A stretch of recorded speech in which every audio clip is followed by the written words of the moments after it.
امام فخر الدین رازی رحمۃ اللہ تعالی علیہ تفسیر کبیر کے اندر پہلے آپ فرماتے ہیں، ایک سوال اٹھاتے ہیں کہ کیا کسی مفسر نے الضحیٰ کی تفسیر حضور کے چہرہ انور سے اور واللیل کی تفسیر حضور کی زلف عنبری سے کی ہے یا نہیں؟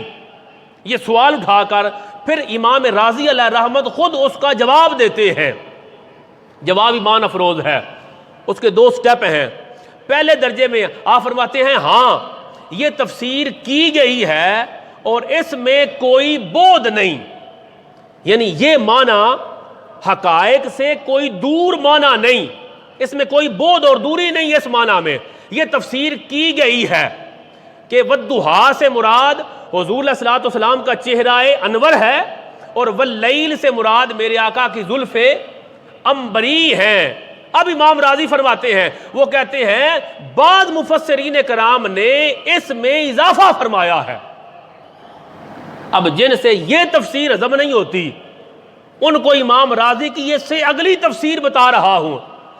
امام فخر الدین رازی تفسیر کبیر میں آپ فرماتے ہیں بعض مفسرین کرام اس سے اگلا معنی مراد لیتے ہیں، وہ کہتے ہیں کہ تم فقط اسی پر ناراض ہو کہ ودھا سے مراد حضور کا چہرہ انور اور واللیل سے مراد حضور کی زلف عنبری کو لیا جائے۔ وہ کہتے ہیں فقط یہ معنی نہیں بلکہ ودھا سے مراد مصطفیٰ جان رحمت کے اہل بیت اطہار کے مرد مراد ہیں اور واللیل سے اہل بیت اطہار کی خواتین مراد ہیں۔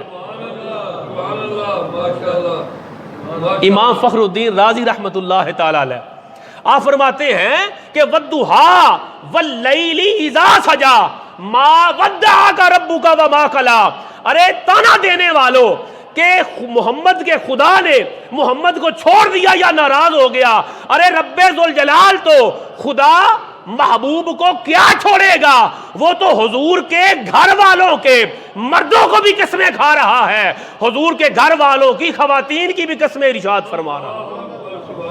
وہ جو مصطفیٰ پاک کے گھرانے کی قسمیں ارشاد فرماتا ہے اور جو مصطفیٰ پاک کے چہرے اور زلف عنبری کی قسم ارشاد فرماتا ہے، نہ اس نے مصطفیٰ کو چھوڑا ہے نہ مصطفیٰ سے ناراض ہوا ہے۔